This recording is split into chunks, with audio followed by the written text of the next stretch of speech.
안녕하십니까. 에스라의 나무 강단이 제공하는 성경 연구, 성경의 각 책의 기별과 신학 연구를 계속합니다. 오늘은 21번째 시간으로서 에스더의 기별과 신학 공부합니다. 우리는 지난 시간에 에스라, 느헤미야까지 공부하고 오늘 에스더 공부를 합니다. 표제를 먼저 보면 히브리어에서도 이 에스더는 에스테르라고 합니다. 에스테르라는 말은 페르시아 말로 별, 영어로 하면 star, 별이란 뜻이에요. 에스테르, star하고 가운데 자음이 같지 않습니까? 아주 머나먼 태국 쪽으로 올라가면 그 어원이 같다는 것을 알 수 있습니다. 헬라어로는 별이 아스테르예요. 아스테르가 별인데 라틴어로는 또 역시 아스테르이고 독일 말에는 슈테른, STR 딱 같죠. STR, 슈테른, 영어에는 star, 또 에스파냐어로는 에스트렐라, 다 비슷해요. 공통적인 자음을 가지고 있습니다. 또 포르투갈어도 에스트렐라인데 포르투갈어는 L 하나이고 에스파냐어로는 L 두 개입니다. 이것이 별이라는 뜻의 단어이고 이 에스더서를 70인역 헬라어로는 에스테르라고 합니다. 페르시아어를 그대로 따오기 때문에 별이라는 뜻은 헬라어로 아스테르지만은 이 책의 이름은 에스테르라고 되어 있습니다. 구약에서 여성의 이름으로 된 책 두 권이 있는데 하나는 룻이고 하나는 에스더입니다. 이 두 여인을 서로 비교해 보면 아주 재밌습니다. 룻은 이방 모압 여인이죠. 이방 여인으로서 왕족이 될 유대인 누구예요? 보아스와 결혼합니다. 반대로 에스더는 유대인 여인으로, 얘는 이방 여인이고 유대인으로서 이방의 왕인 그 부자 아하수에로와 결혼해요. 이런 대조점을 이루고 있습니다. 하여튼 그 책 이름이 에스테르입니다. 이 책을 누가 썼을까? 고대로부터 그 책의 주인공 중에 하나인 모르드게가 썼을 것으로 생각하는 것이 지배적입니다.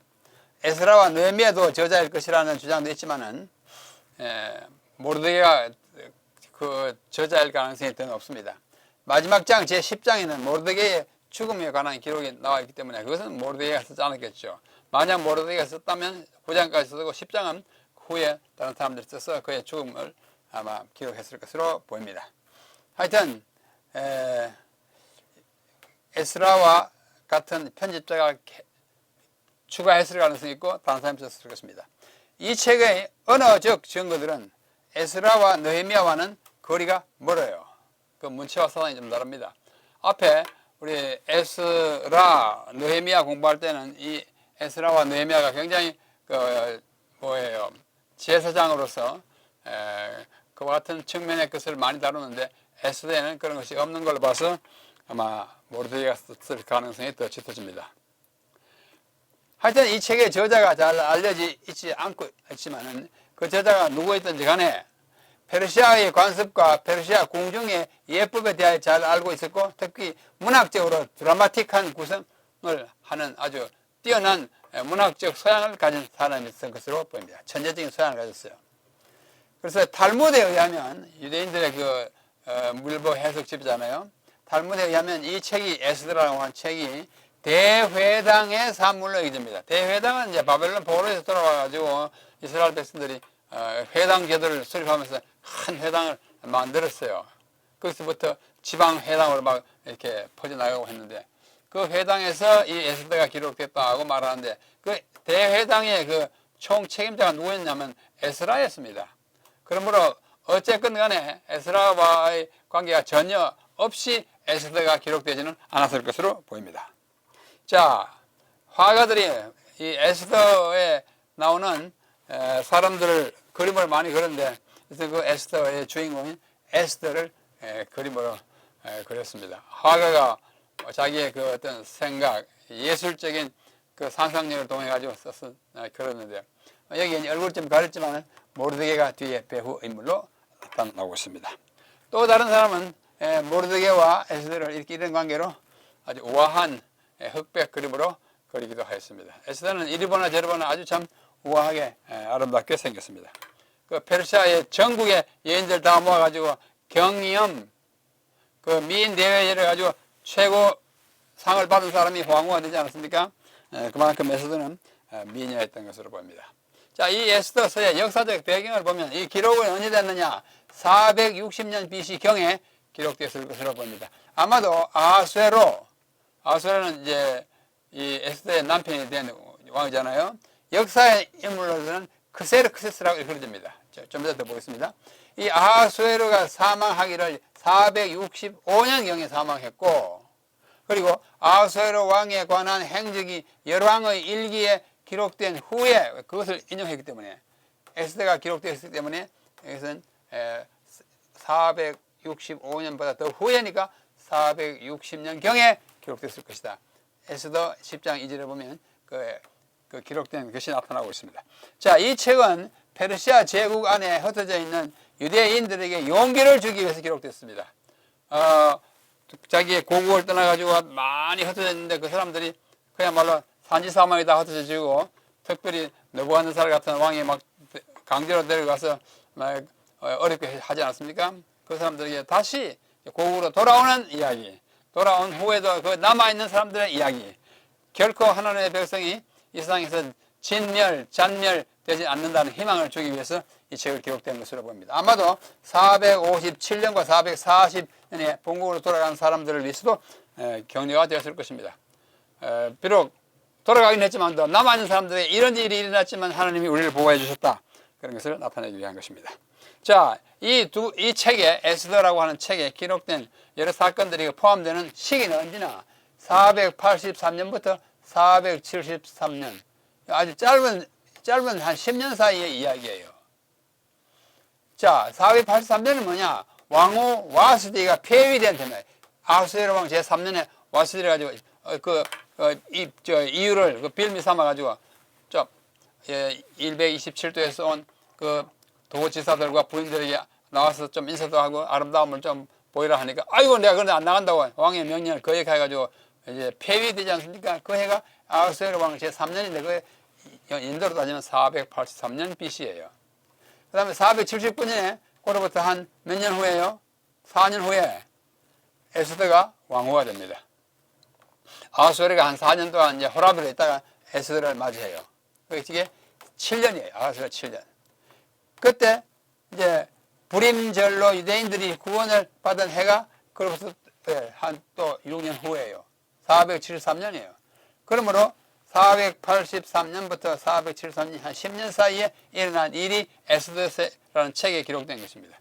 불임절 이제 끝에다 가면 에스더 10장에 보면 다 죽을 뻔했다가 살아나는 그 기적적인 절기가 불임절입니다. 그렇죠? 그때가 473년이에요.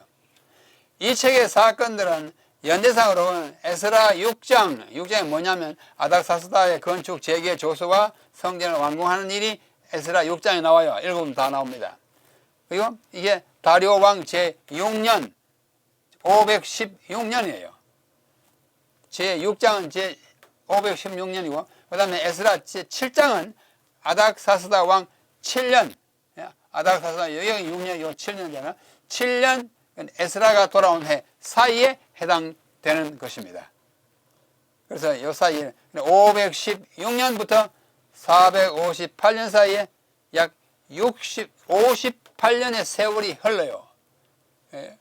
그 세월이 경과한 다음에 일어난 이야기인 것입니다. 자, 정치적 배경을 보면 페르시아의 여러 통치자들과 이 이스라엘 백성 사이에는 아주 긴밀한 관계가 있습니다.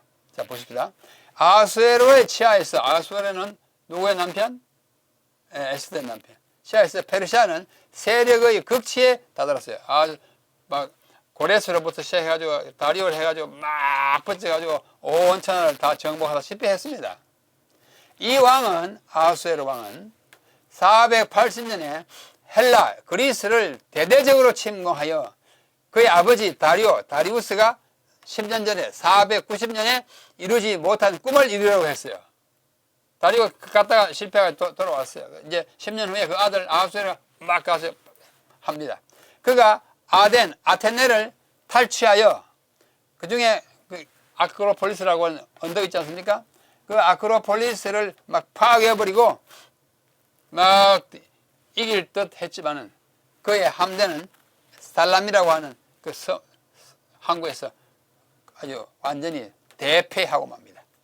그래 돌아옵니다. 많이 무찌를 찍지만은 공격하고 정복했지만은 완전 정복을 하지 못했어요. 그래서 그는 페르시아로 돌아와가지고 이 사건은 에스더 제1장과 제2장 사이에서 일어났던 것으로 보입니다. 그 연대를 따주면 그래요. 이러한 상황 가운데 그 페르시아 제국의 수도가 바뀝니다. 보십시오. 수산, 이 에스더 시대의 그 수도는 수산입니다. 수산궁은 어지럽더라. 그렇지 않습니까? 또 수사라고도 하죠. 수사라는 말은 백합이라는 뜻이에요. 수사는 페르시아의 수도 3개 중에 하나이고 다른 2개는 메소포타미아, 옛날에 바벨론이 이제 페르시아로 흡수됐으니까 수도였고, 또 페르시아 남동부에 위치한 페르세폴리스가 또 후대의 페르시아의 수도입니다. 먼저는 바벨론이었고 그 다음에 수산이었고 나중에 페르세폴리스가 됐어요. 바벨론으로부터 약 125마일 400km 떨어진 엘람의 고원지대에 위치한 이 수산, 이 에스더 시대의 그 수도 수산에는 여러 궁전이 있었습니다.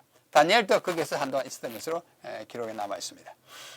자, 이 페르시아 제국 내에 유대인들이 어떻느냐? 지금 포커스가 유대인이잖아요. 거의 60년 전에 잡혀온, 아까 58년 있죠? 60년 전에 잡혀온 유대인들의 다수가 세스바살과 스룹바벨과 함께 팔레스타인으로 돌아갔지만 아직도 많은 유대인들이 제국 전역에, 페르시아 제국 전역에, 바벨론 옛날 그 지역에 흩어져 살고 있어요. 페르시아인들의 지배 아래서 이 유대인들은 좋은 대접을 받았어요. 그래서 다 가려면 가서 다 너희들이 성전을 짓고 하나님을 섬기라고 했지 않습니까? 그래서 그들이 또 나쁜 일을 하지 않았기 때문에 좋은 대접 받았고, 아람어를 거기서 배웠어요. 히브리어를 안 쓰고 거기서는 아람어를 배웠고, 그 경제를 배웠어요. 어떻게 살아가는지. 그래서 하고 반셈주의, 셈민족을 반대하는 엔타이 세미티즘은 페르시아인들이 가진 것이 아니라 이 하만의 족속인 아각 족속이 가진 것이었다고 보입니다. 페르시아인들은 유대인들에 대하여 적대심을 갖고 있지 않았어요. 그런데 유독 이 누구예요? 하만이 유대인들을 아주 그냥 봐줄 수 없어가지고 막 괴롭힙니다. 그래서 이 반세미티즘은 페르시아에서 유래된 것이 아니라 페르시아 안에 있는 일부인 이 아각 족속, 아각 족속은 아말렉 족속입니다. 옛날에 저기 애굽에서 나올 때 출애굽기 17장에 보면 그 아말렉 족속이 딱 막아가지고 못 가게 하지 않습니까? 그래서 모세가 손을 들고 여호수아가 나서 막 무찌른, 그때부터 이스라엘 백성들에 대하여서는 어떻게 해요? 항상 그 해코지하고 못되게 하는 그 족속 후예가, 아각 족속의 후예가 여기 있는 하만이에요. 자, 이 페르시아 제국에 큰 변화가 나타납니다. 여러 가지 변화가 일어났어요. 첫째, 피정복 민족들에 대하여 동정적인 태도가 생겼어요. 고레스로 시작해가지고. 이렇게 함으로써 제국 내에서는 상대적으로 평화로운 시대가 시작돼가지고 거의 200년 동안 평화가 계속됐어요. 잘 대해주면 평화가 또 생기는 거예요. 막 무찌르면 어떻게 해요? 또 반발하잖아요. 그런 일들이 생기는 것입니다. 제국의 영토는 크게 확장되어 인도로부터 유럽까지, 남쪽으로는 애국까지, 구스까지 127도에 이르는 큰 땅을 차지하게 되었던 것입니다. 이로 인해서 아리안족이 백인이었어요. 코케이션, 미국에 사시는 분들은 코케이션이라는 말 잘 들을 거예요. 코카서스, 그 백인들이 사는. 야, 저분은 백인이다 그러면 he's white보다 he's Caucasian 이렇게 말하지 않습니까? 아리안족이 세계를 지배하는 그 페르시아인들이 온 세계를 점하고 그 뿌리가 유럽이고 제국은 세계적인 제국이 되게 된 것입니다. 자, 네 번째, 페르시아인들은 그 당시에 이미 링과 프랑카라고 하는 것은 세계 전체가 쓸 수 있도록 통용되는 언어를 링과 프랑카라고 합니다. 요즘 말하면 영어 같은 거예요. 어디 가나 영어면 다 통하지 않습니까? 어느 정도? 랭과 프랑카가 뭐 있느냐? 그 당시에는 그 랭과 프랑카가 아람어였습니다. 히브리어와 비슷한데 히브리어가 아니에요. 글자는 같은데 언어가 달라요. 마치 스페인어하고 포르투갈하고 글자는 갖고 비슷한데 언어가 다르듯이, 영어하고 프랑스가 문자는 알파벳 같은데 다르듯이, 그런 언어가 아람어입니다. 그래서 70년 동안 이 히브리인들이 페르시아에서, 바빌론에서 아람어를 쓰다가 와가지고 돌아온 후에도 아람어를 거의 뭐 자기 모국어처럼 사용하게 되었고, 정치와 경제, 상업에 다 아람어를 썼고, 예수님도 태어나셔서 아람어를 쓰면서 자라셨습니다. 자, 국가들 사이에 있던 옛 경계선들은 다 무너졌어요. 자, 이 나라가 다 페르시아에 흡수되기 때문에 그 국경선이 필요가 없기 때문에 다 페르시아니까. 근데 국경선 다 없어지고 다시 딱 이제 정치적인 그 효율을 위해서 다시 갈라가지고 도를 삼았습니다. 도를 삼았어요. 도. 새로이 분할됐고 제국 내의 모든 지역들이 페르시아인들이 관할하에 있게 되었습니다. 자, 헬라인들의 도전이 있어요. 이것도 굉장히 큰 도전입니다. 페르시아 왕 다리오와 그의 아들 크세르크세스, 이 아하수에로예요. 아하수에로는 490년과 480년, 아까 얘기했죠? 490년 BC에는 다리오가, 480년 BC에는 크세르크세스 아하수에로가 헬라를 침공함으로써 세계를 제패하려 했어요. 거의 할 뻔했습니다. 그러나 크세르크세스는 살라미와 플라테아에서 스파르타인들에게 대패합니다. 이기지 못해요. 그래가지고 아테네를 공격하여 아크로폴리스를 파괴했지만 제국의 판세는 이미 기울어졌고 헬라인들은 페르시아인들의 약탈을 결코 잊지 않고 나중에 안갚음하려고 하는 것입니다. 그 안갚음은 언제 하느냐? 50년 후에, 150년 후에 알렉산드로스가 나와가지고 막 동쪽으로 진격합니다. 전에 페르시아인들은 서쪽으로 진격했죠.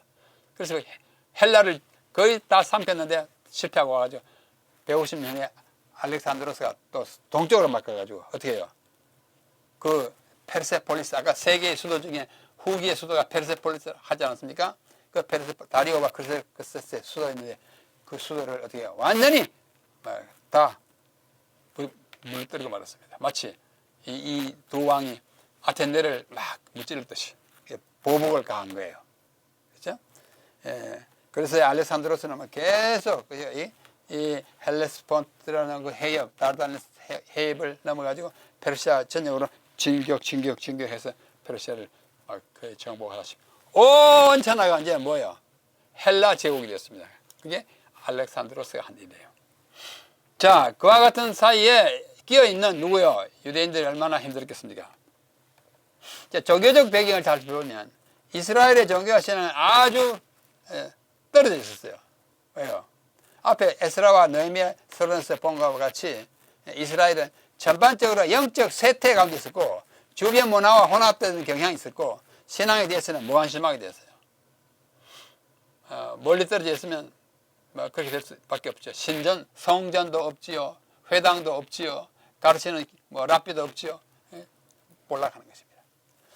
흩어져 있던 유대인들의 종교는 어떻게 해요? 페르시아인들이 주로 믿던 종교인 조로아스터하고 타협을 하게 돼요. 조로아스터는 페르시아에서 생겨난 종교입니다. 지난번에 자라투스트라는 얘기를 제가 하지 않았습니까? 그 종교예요. 이 조로아스터 교는 다리오 1세의 부왕인 휘스타페스를 설득하여 믿게 하였고, 다리오의 그 아버지가 휘스타페스예요. 그 해서 조로아스터가 맞다고 해가지고 그걸 말하자면 전도해가지고 그 교인을 만들게 했다고 전해집니다. 이 조로아스터 교는 유사이원론이에요. 이원론인데 좀 이상합니다. 선의를 가지고 참된 신과 악의를 가지고 거짓된 신이 있는데 이 두 신에 대하여 좋은 신에 대해서는 관용적이고 악한 신에 대해서는 어떻게 해요? 관용적이지 않아요. 막 핍박을 당하고 그런 이상한 그런 양면성을 지니고 있는 이 종교가 조로아스터교입니다. 이리하여 그들은 선한 신들을 섬기는 자들에 대해서는 호의적인 친절을 베풀고 다른 캠프에 속한 사람들은 무자비하게 되었어요. 이스라엘 백성은 어떨까요? 선한 신입니까? 대우한 것입니다. 예? 그래서 그 제국 내에 있는 유대인들은 선한 신을 섬기는 자들로 인정받았기 때문에 그들에게 관용을 베풀고 또 도와서 또 나가서 자기 나라로 돌아가는 일까지 도와주게 되었던 것입니다. 자, 이 에스더라고 하는 책의 목적이 뭘까요? 뭐 앞에 잠깐 얘기했지만은 이 책의 목적은 제국의 전역에 흩어져 있는 유대인들을 격려하는 것입니다. 우리는 이런 백성이다, 이런 모함을 받고 이런 위기를 처했지만 우리는 살아났다. 그들이 예루살렘에 있는 하나님의 성전으로부터 멀리 떨어져 있고 그들의 눈에 하나님이 보이지는 않지만 그들과 항상 함께 하시고 그들을 인도하심을 믿게 하려는 의도로 이 책이 제출된 것으로 파악됩니다. 하나님의 이름이 이 책에 한 번도 언급되지 않았지만 그분의 임재와 그분의 손길을 인도하시면 도처에서 나타납니다. 이따가 한번 또 보겠습니다.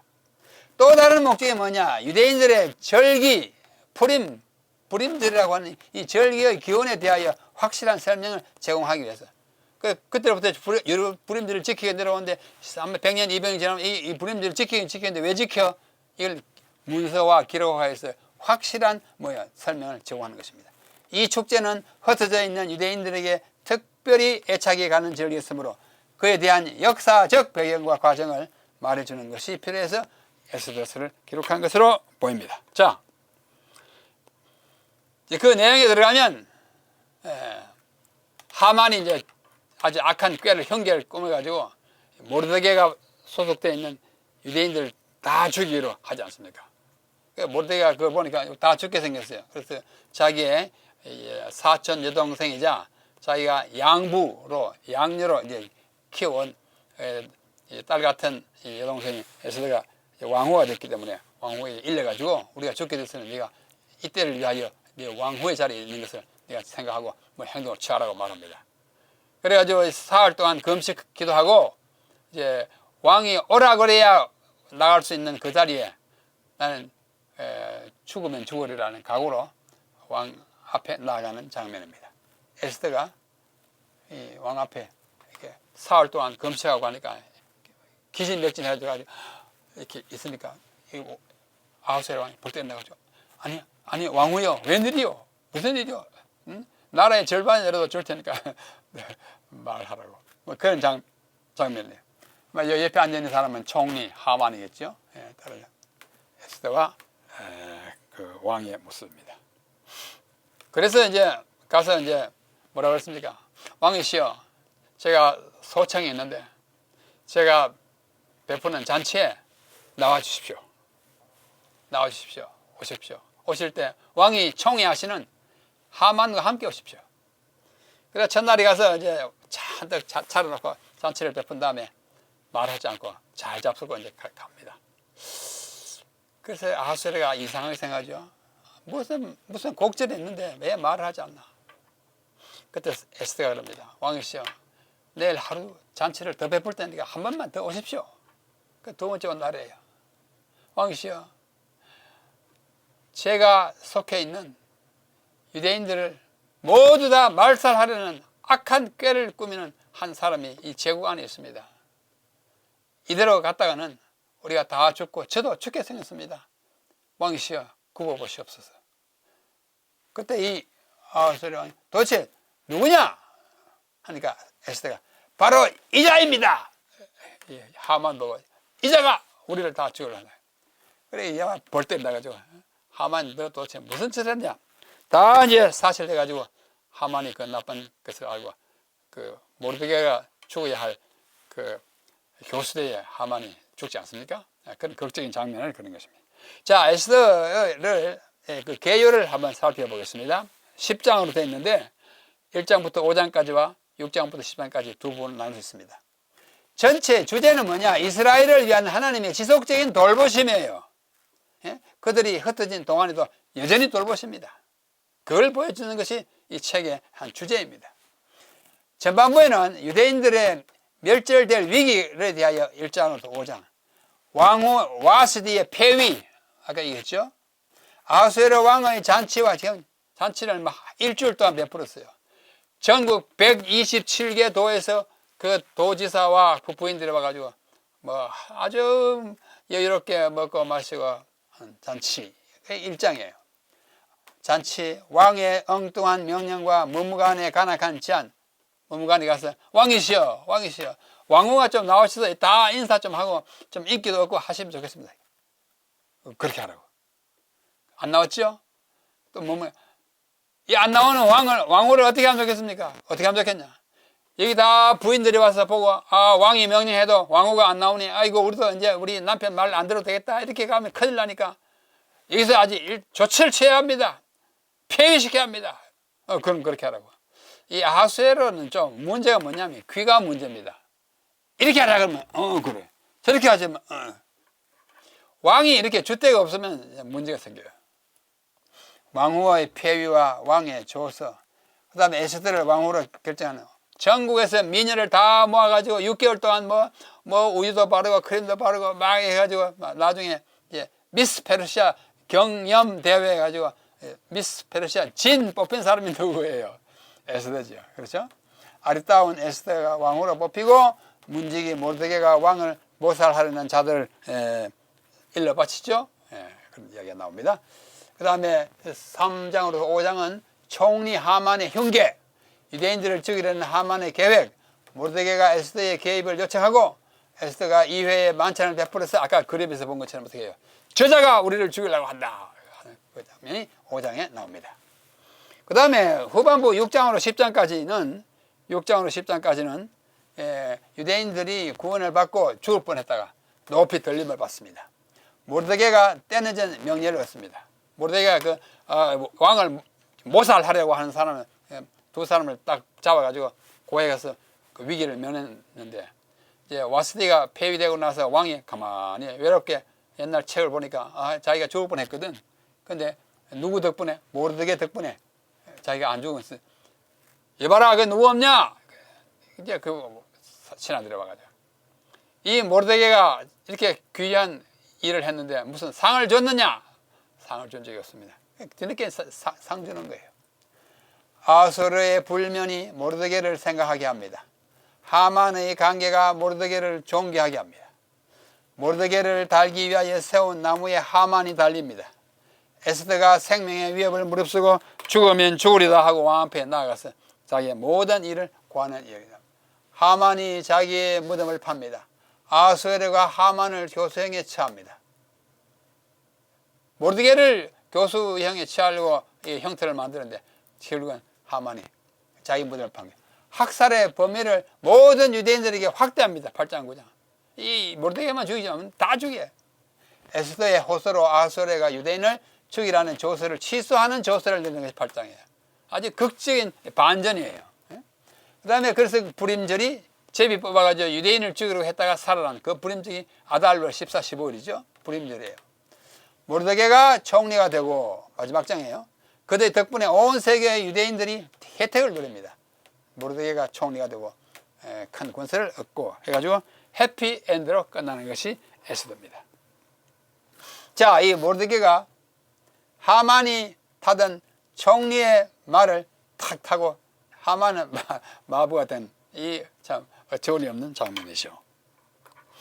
자, 그러면 에스더의 특징과 기여는 무엇일까? 간단히 말씀드리겠습니다. 반셈주의, anti-Semitism. 하만은 유대인들에 대한 인종 증오심을 가진 반셈주의자였어요. 이 반셈, anti-Semitism이라는 말이 제일 먼저 사용된 책은 이 맥스 다이아몬트라는 사람이 쓴 유대인과 하나님과 역사라는 책에 이게 1879년에 처음으로 anti-Semitism이라는 말이 쓰였지만은 그보다도 훨씬 더 한 2000 몇 년 전에 에스더서에서 먼저 사용되게 된 것입니다. 유대인들에 대한 반감이에요. 이 유대인 역사에 있어서 이 에스더가 차지하는 위치는 참 큽니다. 양쪽으로 큽니다. 에스더라고 하는 책이요. 이 책은 역사상 두 개의 극단적인 대열. 첫째는 유대인 세계에서 이 책은 전통적으로 최고의 영예를 누렸는데 모세의 책 5경 바로 다음으로 큰 영예를 누렸어요. 매년 불임절이 오면 유대인들은 이 책을 통독하고 전 세계에 흩어져 있는 근데 그날을 고난을 당하는 난관에 부딪히면 이때 언제든지 고난을 받으면 이 책을 낭독. 이때도 하나님이 우리를 살려주셨는데 지금 왜 못 살려주시겠냐 이렇게 위로를 얻었어요. 아주 좋은 책이에요. 사랑받는 책이 있는데, 둘째로는 마르틴 루터 16세기의 독일의 종교개혁가 같은 사람은 이 책을 매우 낮게 평가합니다. 그는 말하기를 이 책이 존재하지 않았으면 좋겠다라고 합니다. 이 마르틴 루터도 종교개혁을 일으킨 정말 위대한 사람이지만 또 독일인의 한계를 넘어서지 못하는 것 같습니다.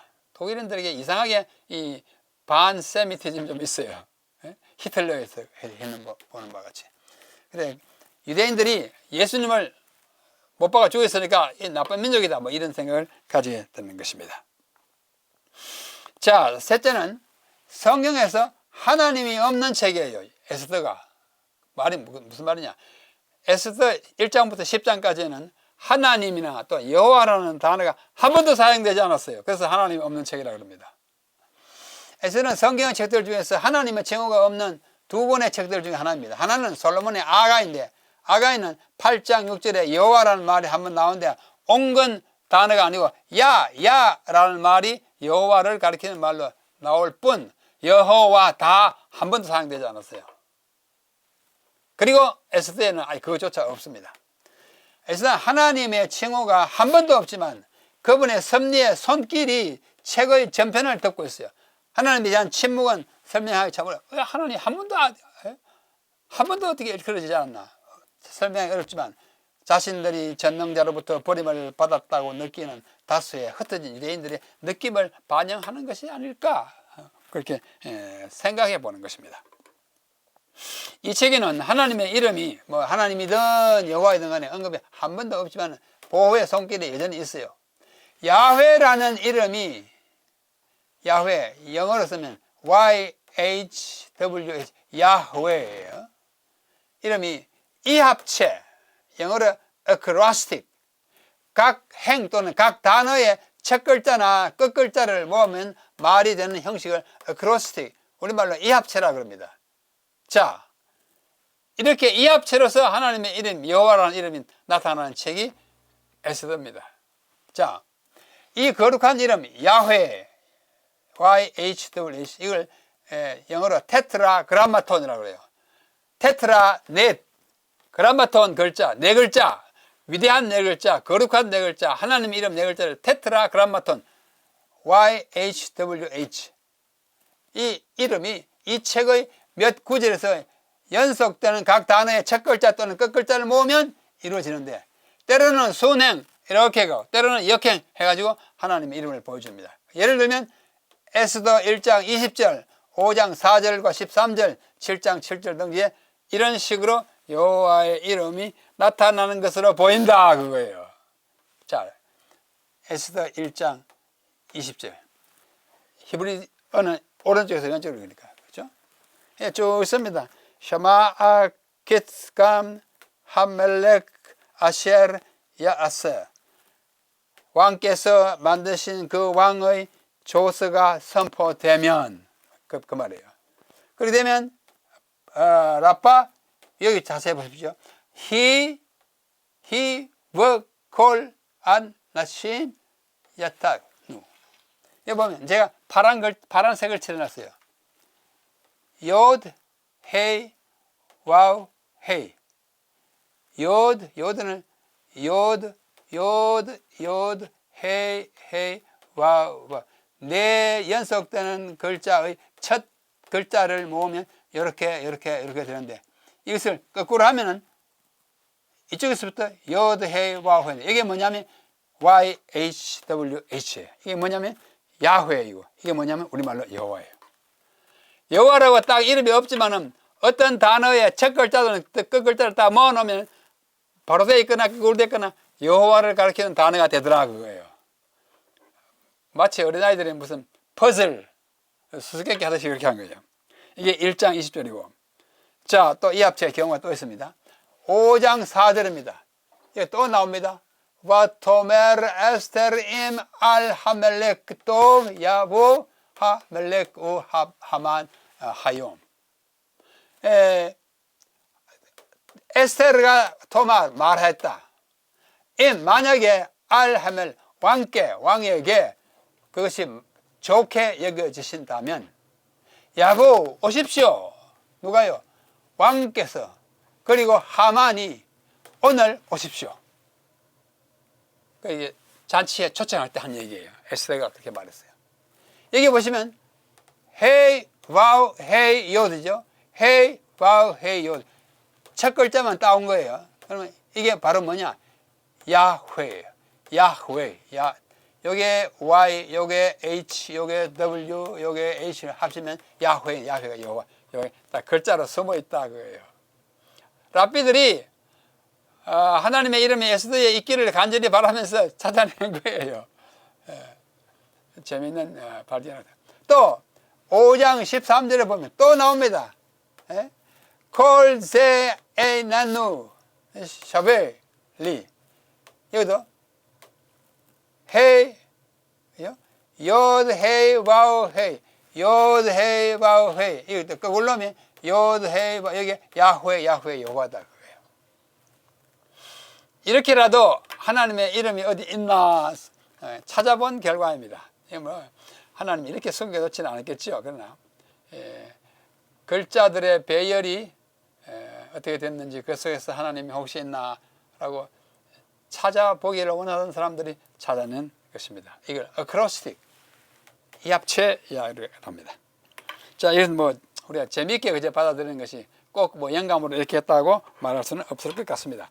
자, 그 다음에 네 번째, 제국들의 투쟁의 와중에 있는 유대인들이에요. 에스더서는 페르시아의 궁중 내부의 특이한 투쟁과 유대인들이 겪은 투쟁들에 대한 고유한 통찰을 제공합니다. 이 보통 역사가 아니에요. 하나님이 함께 하시는 역사를 찾아요. 페르시아 제국은 다니엘 7장 1절에서 기록된 다니엘의 이상의 두 번째 이방 민족 왕국입니다. 첫 번째는 바벨론, 둘째는 메데파샤, 그 다음에 뭐 헬라, 그 다음에 로마 이렇게 내려가지 않습니까? 두 번째 왕국이 페르시아예요. 첫 번째 왕국은 90년 못돼 망한 바벨론이었어요. 이러한 영적 역사에 있어서 세계의 역사에 두 번째 나타나는 페르시아 제국에 관한 이야기니까 굉장히 의미가 깊은 것입니다. 그렇죠? 아하수에르가 아테네를 정복하고 헬라를 페르시아에 종속시키려다가 실패하므로 헬라인들의 마음에 끄지 않는 복수심을 불질러 가지고 그들의 복수는 아까도 150년 후 알렉산드로스가 나타났을 때 다 망해가지고 다 집어삼켰습니다. 알렉산드로스는 페르시아 전체를 집어삼키고 더 진군하여 인도의 인다스 강까지 파죽 시세로 나가가지고 온 천하가 헬라화하고 헬라 문명 아래에 있게 되었습니다. 그 다음에 이 책에는 아주 특별한 것이 모르드게가 아주 위대한 존재라는 것이에요. 앞서 우리는 역사에서 요셉 애국, 다니엘 바벨론, 대제국의 제2인자 다 총리였지 않습니까? 모르드게도 또 총리였어요. 그러나 모르드게의 영토가 더 넓어요. 요셉은 애국뿐이고 다니엘은 바벨론 뿐이지만 그것 막 다 통합한 페르시아의 총리였으니까 모르드게가 더 높습니다. 그래서 이 3명의 이스라엘 출신 총리들은 다음과 같은 공통점이 있어요. 이건 아주 중요한 차관입니다. 첫째, 이 요셉, 다니엘, 모르드게 모두 외국에 살던 유대인들로서 경건한 생애를 살았고 모두 그들을 죽이려고 음모를 꾀하는 원수들 때문에 고난을 당했고 요셉 그렇죠? 다니엘 그렇죠? 모르드게 다 똑같아요. 모함의 대상이었습니다. 셋째, 모두 비천한 봉사의 집으로부터 올라가서 세계적인 통치자가 되었다는 공통점을 가지고 있고 네 번째, 각자는 낮은 자리에서 충실하게 봉사하다가 갑자기 혼자 올라갔어요. 요셉이 갑자기 올라갔죠. 각자는 억압이나 노예 상태에 있는 하나님의 백성을 보호하는 일에 사용됐어요. 그렇죠? 각자는 그가 섬기는 왕을 구하거나 돕는 일에 사용됐어요. 꿈을 해석하고 뭐 이렇게 된 거예요. 또 모르드게는 그 생명을 살려주고. 그 다음에 일곱 번째, 각자는 원수들이 저주할 때 그들에게 보호하는 방법이 아니라 충성스럽게 봉사함으로써 승리하는 모범을 보인 아주 선의를 가진 사람들이었습니다. 아주 좋은 포인트라고 생각합니다. 자, 이게 모르드게입니다. 말을 타고 탁 나가는 아주 수수하게 생겼지만 아주 정말 성실한 주님의 종 모르드게를 그림으로 그린 것입니다. 자, 이 에스더는 그 하나의 드라마로서 아주 매혹적입니다. 이야기는 모든 문학 가운데 가장 매혹적인 드라마 중에 하나예요. 그 고급 드라마가 갖춰야 할 요소를 다 갖추고 있어요. 서스펜스, 지속적인 서스펜스하고 스릴 있어야되죠. 그 다음에 인트리그, 음모가 있고 극적인 반전이 있어요. 리버스가 있고 클라이맥스가 있어요. 에스더사의 말로 그런 문항입니다. 이명의 원수가 갑자기 쇼들합니다. 하만과 모르드게가 딱 동들해가지고 일이 이제 전개되는 것입니다. 그렇죠? 예. 그래가지고 어떻게 해요? 다 죽게 됐을 때 왕후가 된 에스더가 어떻게 해요? 죽으면 죽으리라. 에스더 4장 16절라는 비장한 각오로 왕에게 나아감으로써 상황은 극적으로 반전돼서 마침내 승리를 거두고 원수들이 다 그게 다 죽게 되는 일을 보여주는 것이 에스더서입니다. 그럼 에스더에는 그리스도가 있는가? 뭐 구체적인 예언이나 표상은 없어요. 그러나 멸절 위기를 맞은 유대인 가운데 누가 있어요? 앞으로 올 예수님이 그게 포함되지 않습니까? 결국은 아무리 유대인들을 박멸하려고 했어도, 아무리 잔혹할지라도 그 원수의 세력이, 그 원수가 하만이든지 헤롯이 예수님 죽이려 하지 않습니까? 히틀러든지, 하만, 헤롯, 히틀러 하더라도 하나님께서 딱 붙들면 멸절되지 않는 사실을 보여주면서 결국은 요셉과 모세처럼 에스더와 모르드게도 민족을 구원하는 딜리버 역할을 수행했습니다. 이 점에 있어서 에스더와 모르드게도 구원자 딜리버를 그리스도의 표상이라 할 수 있습니다. 확실히 그렇습니다. 오늘날 이란의 하마단이라고 하는 도시에 가보면, 수도는 아니에요. 수도는 테헤란이고 하마단이라는 고대 도시에 가보면 이 건물이 있어요.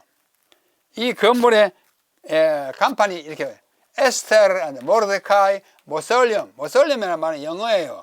거대한 무덤을 모솔렘 그럽니다. 에스더와 모르드게의 무덤이야. 이 안에 들어가면 반지하 같은데 이렇게 들어갑니다.